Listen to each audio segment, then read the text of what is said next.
அவங்க குழந்தை இல்லாதவங்கங்கிற காரணத்தினால ராசி இல்லாதவங்க அப்படின்னு யோசிக்காமலே முத்திரை குத்தப்படுறது. அவங்க கிட்ட தன்னுடைய குழந்தைகளை கொஞ்சிறது கூட கொடுக்கறது இல்ல. குழந்தைங்களுக்கு எங்கேயாவது விழுந்து அடிபட்டா கூட இந்த குழந்தை இல்லாத தாயினுடைய கண்பட்டதுனாலதான் என் குழந்தைக்கு இந்த மாதிரி ஆயிடுச்சு அப்படின்னு சொல்றவங்க அதிகம். குழந்தைங்களை பெத்துக்கிறது அப்படிங்கிறது சாதனை கிடையாது, அது ஒரு சாதாரணமான நிகழ்வு. உலகத்திலேயே பெரிய பாவம் பெத்த குழந்தைங்களை அனாதையாக்குறது.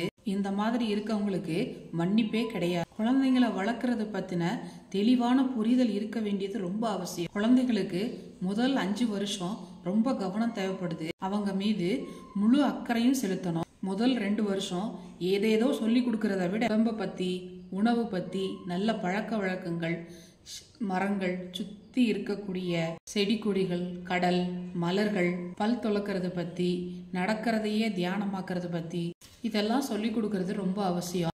குழந்தைங்களை சில பள்ளிச்சாலைகள்